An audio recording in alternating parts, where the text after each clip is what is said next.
1절에서 마지막 34절까지 교독합니다. 내가 낚시로 리와 야단을 끌어낼 수 있겠느냐? 노끈으로 그 혀를 맬 수 있겠느냐? 너는 밧줄로 그 코를 꿰 수 있겠느냐? 갈고리로 그 아가미를 꿰 수 있겠느냐? 그것이 어찌 내게 계속하여 간청하겠느냐? 부드럽게 내게 말하겠느냐? 어찌 그것이 너와 계약을 맺고 너는 그를 영원히 종으로 삼겠느냐? 내가 어찌 그것을 새를 가지고 놀듯 하겠으며 내 여종들을 위하여 그것을 메어 두겠느냐? 어찌 장사꾼들이 그것을 놓고 거래하겠으며 상인들이 그것을 나누어 가지겠느냐? 내가 능히 많은 창으로 그 가죽을 찌르거나 작사를 그 머리에 꽂을 수 있겠느냐? 내 손을 그것에게 얹어보라. 다시는 싸울 생각을 못하리라. 참으로 잡으려는 그의 희망은 헛된 것이니라. 그것의 모습을 보기만 해도 그는 기가 꺾이리라. 아무도 그것을 격동시킬 만큼 대답하지 못하거든 누가 내게 감히 대항할 수 있겠느냐? 누가 먼저 내게 주고 나로 하여금 갚게 하겠느냐? 온 천하에 있는 것이 다 내 것이니라. 내가 그것의 지체와 그것의 큰 용맹과 늠름한 체구에 대하여 잠잠하지 아니하리라. 누가 그것의 겉가죽을 벗기겠으며 그것에게 겹체가를 물릴 수 있겠느냐? 누가 그것의 턱을 벌릴 수 있겠느냐? 그의 둥근 이 털은 심히 두렵구나. 그의 즐비한 비늘은 그의 자랑이로다. 튼튼하게 봉인하듯이 닫혀 있구나. 그것들이 서로 달라붙어 있어 바람이 그 사이로 지나가지 못하는구나. 서로 이어져 붙었으니 능히 나눌 수도 없구나. 그것이 재채기를 한즉 빛을 발하고 그것의 눈은 새벽의 눈꺼풀 빛 같으며 그것의 입에서는 횃불이 나오고 불꽃이 튀어나오며 그것의 콧구멍에서는 연기가 나오니 마치 갈대를 태울 때에 솥이 끓는 것과 같구나. 그의 입김은 숯불을 지피며 그의 입은 불길을 품는구나. 그것의 힘은 그의 목덜미에 있으니 그 앞에서는 절망만 감돌 뿐이구나. 그것의 살껍질은 서로 밀착되어 탄탄하며 움직이지 않는구나. 그것의 가슴은 돌처럼 튼튼하며 맷돌 아래짝같이 튼튼하구나. 그것이 일어나면 용사라도 두려워하며 달아나리라. 칼이 그에게 꽂혀도 소용이 없고 창이나 두창이나 화살촉도 꽂히지 못하는구나. 그것이 쇠를 지푸라기 같이 노슬 썩은 나무같이 여기니 화살이라도 그것을 물리치지 못하겠고 물맷돌도 그것에게는 겨같이 되는구나. 그것은 몽둥이도 지푸라기같이 여기고 창이 날아오는 소리를 우습게 여기며 그것의 아래쪽에는 날카로운 토기 조각 같은 것이 달려있고 그것이 지나갈 때는 진흙바닥에 도리깨로 친 자국을 남기는구나. 깊은 물을 솥에 물이 끓음 같게 하며 바다를 기름병같이 다루는도다. 그것의 뒤에서 빛나는 물줄기가 나오니 그는 깊은 바다를 백발로 만드는구나. 세상에는 그것과 비할 것이 없으니 그것의 두려움이 없는 것으로 지음받았구나. 그것은 모든 높은 자를 내려다보며 모든 교만한 자들에게 군림하는 왕이니라. 아멘. 오늘도 새벽을 깨우는 은송아, 너는 하나님의 보석이다. 보석이다.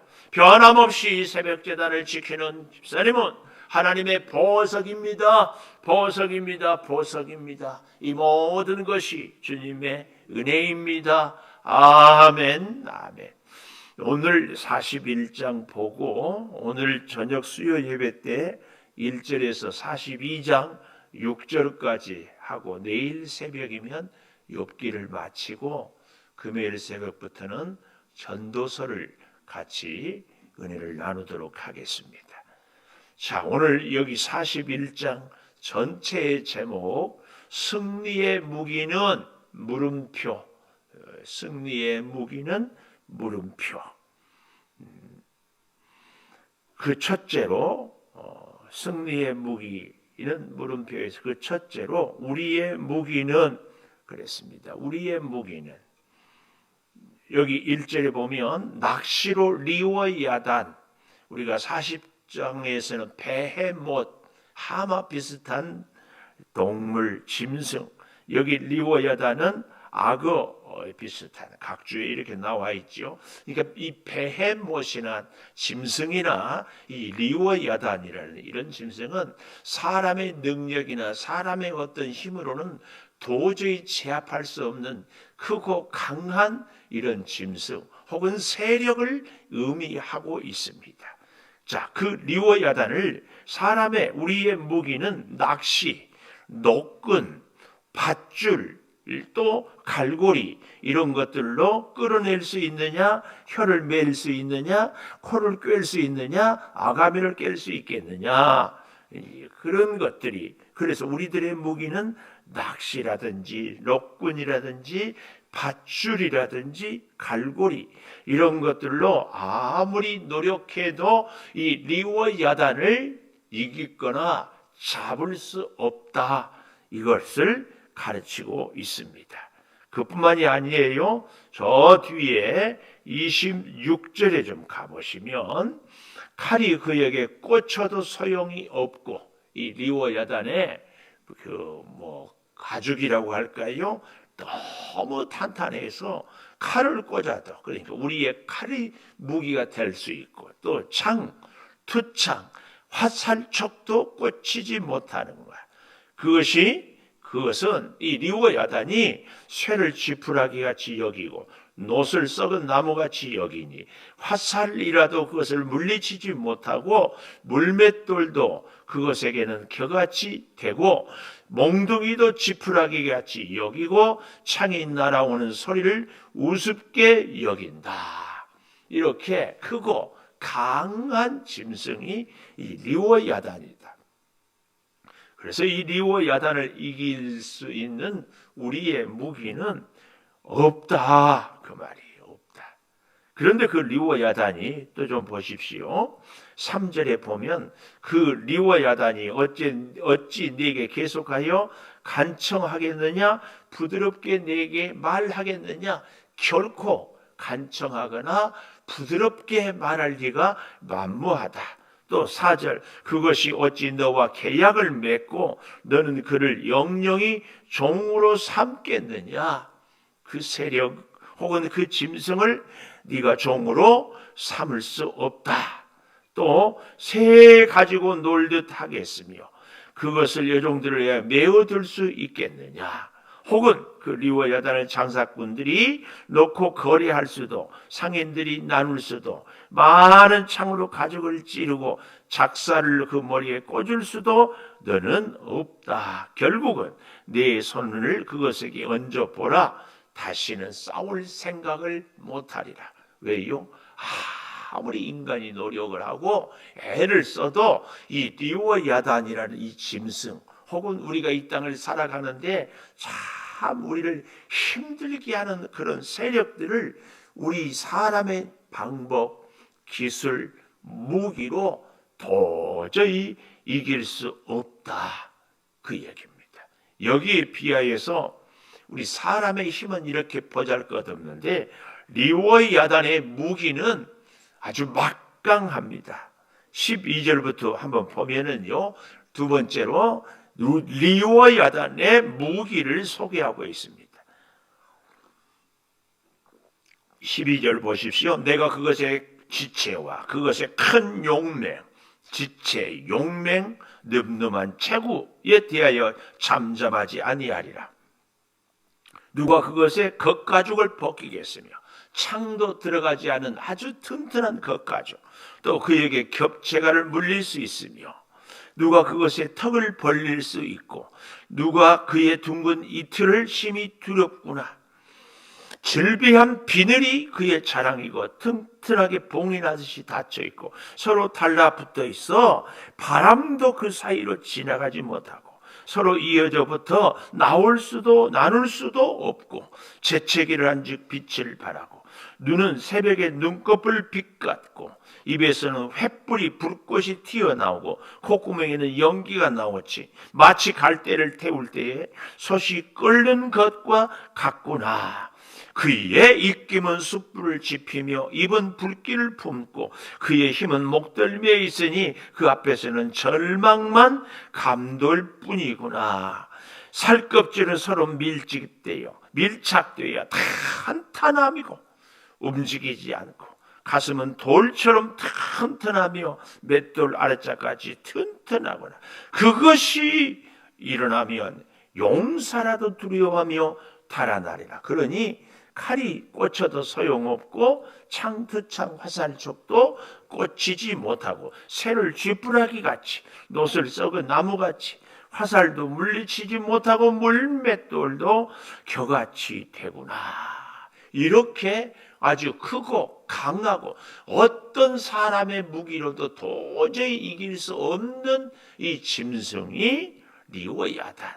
그런데 우리가 살아가는 이 시대에는, 우리의 이 세상에는 이런 리워야단 같은 존재가, 세력이 있을 수 있다. 악의 세력이라든지 혹은 우리가 살아갈 때 여러 가지 것들이 우리를 참 이렇게 힘들게 한다. 이제 여기에 비해서 세 번째, 승리의 무기, 온 천하는 하나님이 다스린다. 11절 보십시오.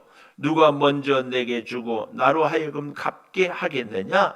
온 천하에 있는 것이 다 내 것이다. 온 천하는 하나님의 것입니다. 이걸 그러니까 우리의 무기와 리워야단의 무기를 갖고 우리가 자꾸 이제 오늘 이 욥기에서 하나님이 욥에게 주시는 말씀은, 욥과 그의 친구들이 누가 하나님의 뜻대로 사느냐, 심지어 욥은 하나님께 항변도 하고 그러지 않습니까? 그래서요, 누군가 싸울 때 서로 간에 싸우면은 누가 잘했다 못했다, 누가 옳다 틀리다 구분할 수 없어요. 그런데 제3자가 보면 객관적이니까 알지 않겠습니까? 하나님은 이 욥과 그의 친구들이 하나님에 대해서 이런저런 끊임없는 얘기를 하니까 베헤못, 그리고 이 리워야단이라는 짐승을 통하여서 너희가 이런 리워야단을 싸워 이길 수 있느냐? 너희가 이길 수 있는 무기가 있느냐? 기술이 있느냐? 힘이 있느냐? 없지 않느냐? 그런데 나 여호와는 이 리워야단을 능히 다스리고, 그리고 그를 죽이기도 하고 살릴 수 있다. 이렇게 이 리워야단이라는 짐승을 통하여서 하나님의 크고 광대하심, 하나님의 옳고 정의로우심, 하나님의 사랑의 무궁하심을 이 욥과 그의 친구들이 깨달을 수 있도록 지금 말씀을 주고 있다. 그 말씀이에요. 그래서요, 먼 천하는 다 하나님의 것인데, 특별히 11절, 누가 먼저 내게 주고 나로 하여금 갚게 하겠느냐? 우리 종종 하나님, 내가 주의 일을 했으니까, 말씀에 순종했으니까, 사명을 감당했으니 하나님 내게 복을 주십시오. 이런 기도는 바로 여기 11절의 교훈, 누가 먼저 내게 주고 나로 하여금 갚게 하겠느냐? 하나님이 우리에게 모든 것을 주시고, 하나님이 우리 모든 것의 시작이고 이를 이루시는 분이고 성취하신 분이다. 우리가 주를 위해서 헌신하고 충성하니까 하나님 복 주세요. 그런데 우리가 헌신하고 충성할 수 있는 능력도 건강도 시간도 재능도 다 하나님이 우리에게 주셔서 우리가 충성할 뿐이지, 우리가 충성했으니까 하나님 복 주십시오, 이 얘기는 옳지 않다는 것이 여기 11절의 말씀입니다. 하나님이 우리에게 먼저 주셨고 하나님이 우리를 먼저 살게 하셨기 때문에 다 우리가 일할 수도 있고 살아갈 수도 있다. 온 천하에 있는 것은 다 하나님의 것이다. 그 말씀입니다. 사실은 욥은 처음 재앙이 있을 때 욥기 1장 21절에 주신 이도 여호와시요 거두신 이도 여호와시오니, 또한 로마서 11장 25절 26절에도 만물이 주에게서 나오고 주로 말미암고 주께로 돌아가올지라 그랬습니다. 또 우리의 구원도 에베소서 2장 8절에 보면 하나님께서 거저 은혜로 주오심으로 구원에 이를 수 있다. 이렇게 말씀하고 있습니다. 여러분 거듭 말씀드립니다. 구원은 오직 하나님의 권한입니다. 오늘 또 아침에 제가 이 카톡을 봤는데 어느 집사님이 이런 문자가 왔어요. 아주 가까운 분인데 어린아이 둘을 두고 암으로 돌아가셨어요. 젊은 집사님입니다. 근데 예수를 믿지 않았는데 참 착해요. 천국 갈 수 있을까요? 너무 착한데요. 기도해 달라고. 여러분은 어떻게 생각하세요? 착하게 살았으면 구원받습니까? 예수 안 믿으면 구원받지 못합니다. 그러나 좀 더 정확하게 얘기하면요, 구원은 하나님의 권한입니다.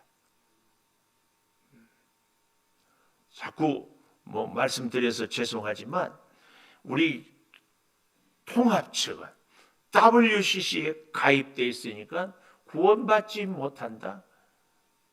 어떻게 사람들이, 어떻게 목사가 감히 그렇게 얘기할 수 있어요?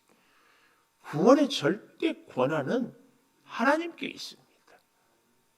미안하지만 여기 서서 설교한 제가 구원받지 못할 수도, 예배 드리는 여러분이 구원받지 못할지도. 왜요? 하나님의 권한이에요.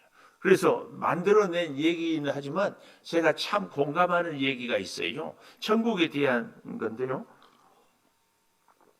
천국 가면 3번 놀랜다잖아요. 한 번은 첫 번째 놀라는 것, 도저히 천국 올 수 없는 사람이 거기 천국에 있으니까 놀래고, 두 번째는 꼭 올 줄 알았던 사람이 안 와서 놀래고, 세 번째는 죄인 중에 괴수인 내가 천국에 있다는 것이 놀래고. 만들어낸 얘기겠지요. 그러나 이 얘기 가운데는 절대 주권은 하나님께 있음을 우리는 꼭 기억해야 됩니다. 아침에 제가 이 카톡으로 받은 글인데 참 감동이 있어서 같이 오늘도 이 얘기하고 연관도 좀 돼서 나눠보려고 합니다. 유명한 얘기이겠죠. 기업 회장이 이 강의를 참 잘해서 사람들이 구름대처럼 모여 있는데, 강의하기 위해서 칠판에다가 1000억을 썼어요. 1000억 하니까 동그라미를 막 쫙 쓰는 게 아니라, 요즘에는 우리 한글 마시모부터요, 일자에다 동그라미 하나 둘 셋 쓰고 뒤에다 한글로 억 이렇게 써요. 그렇게 써놓고 이 청중들에게 물어요. 이 동그라미 3개, 그 첫 번째는 명예고, 두 번째는 지위고, 세 번째는 돈입니다. 저는 재산이 1000억도 넘습니다. 다 공감을 해요. 그런데 앞에 일이 저의 인생에 있어서는 저의 건강이고 제 가족입니다. 명예도 지위도 돈도 내가 건강을 잃어버리고 가정이 평안하지 않다면 아무 소용이 없습니다. 그렇게 이야기를 하고, 그 다음에 그런데 그 건강을 지키기 위해서는 꼭 필요한, 저에게는 유명한 3분의 의사가 있습니다. 그 첫 번째 의사는 음식이라는 의사고, 두 번째 의사는 잠이라는 의사고, 세 번째 의사는 운동이라는 의사입니다. 음식을 적당하게, 잠을 넉넉하게, 운동도 꾸준히 이렇게 하는 것이 제 건강을 지키는 길입니다. 그런데요, 우리 육체의 건강보다 더 중요한 것이 우리의 영적인 건강입니다. 우리의 영혼의 건강을 지키는 의사가 또 3분이 있는데, 그 첫 번째 의사는 사랑, 두 번째는 웃음, 세 번째는 감사. 사랑이 몸에 배고 웃음이 떠나지 않고 감사가 넘치는 삶이 영원히 강건합니다. 우리가 귀담아 들을 만한 이야기입니다. 오늘 여러분, 우리 인생에 정말 하나님의 사랑, 하나님의 너그러움과 자비로움 때문에 하나님께 우리가 때로는 불평, 원망도 하고 때로는 왜 우리의 기도를 들어주지 않는가 하고 낙심도 하기도 하지만 리워야단이라는 이 세상에 이 세속의 어떤 세력 혹은 단체 혹은 짐승 같은 존재가 있어서 도저히 우리 힘으로 이길 수 없을 그때에 하나님이 우리의 손을 붙잡고 함께 승리해 줄 줄을 믿습니다. 그래서요, 이제 오늘 저녁에 볼 욥기 42장 1절에 욥이 이 하나님의 말씀을 듣고 대답하여 주께서는 못하실 일이 없습니다. 그리고 무슨 계획이든지 못 이루실 것이 없는 줄 아오니 무지한 말로 이치를 가리는 자가 누굽니까? 나는 깨닫지도 못했고 스스로 알 수도 없고 헤아리기도 어려운 말들만 했습니다. 이제 내가 말하겠사오니 주는 들으시고 내가 묻겠사오니 알게 하셔서 귀로 듣기만 하였사오나 이제는 눈으로 주를 배움나이다. 이 말은 뭐예요? 눈으로 배움나이다. 이 말은 내가 직접 체험합니다. 그 말씀입니다. 그리고 6절 마지막에 티끌과 재 가운데에서 회개합니다. 그래서 여러분 진짜 제대로 된 신앙인의 분명한 모습, 아니 분명한 우리의 믿음의 증거는 하나님 앞에서의 회개입니다. 기도하겠습니다. 승리의 무기는 우리가 갖고 있는 무기가 아닙니다. 리워야단의 무기는 너무 크고 너무 강하고 너무 그 존재가 위대해서 도저히 우리로는 이길 수 없습니다. 그러나 온 천하가 하나님의 것입니다. 모든 것이 주의 손에 있습니다. 하나님은 능치 못하실 일이 없고 헤아리지 못한 것이 없고 못하실 것이 없습니다. 하나님, 우리 인생에도 리워야단을 하나님의 은혜로 이길 수 있도록 주님 늘 함께하여 주시옵소서. 세상에 어떤 세력이 혹은 우리 가운데 가졌던 소유가 혹은 뜻하지 않는 우리의 욕망이 우리 인생의 리워야단이 될 수 있습니다. 아버지 하나님, 오직 하나님의 은혜로 우리가 승리하며 꼭 살게 하여 주시옵소서. 아버지 하나님, 오늘 또 영상으로 예배 드리며 하나님의 은혜를 구하는 우리 성도들에게도 오늘 이 말씀을 통하여 하나님이 주시는 귀한 가슴에 새긴 말씀들이 늘 기억되게 하여 주시옵소서. 육체의 연약함으로 눈물로 기도하는 성도들, 사랑하는 가족을 위해서 피를 토하는 심정으로 부르짖는 성도들, 일일이 주님이 어루만져 주시옵소서. 지금은 우리 주 예수 그리스도의 은혜와 아버지 하나님의 무한하신 사랑과 성령의 감화 감동하심이 영원토록 함께 하시옵기를 간절히 축원하옵나이다. 아멘. 기도하십시오.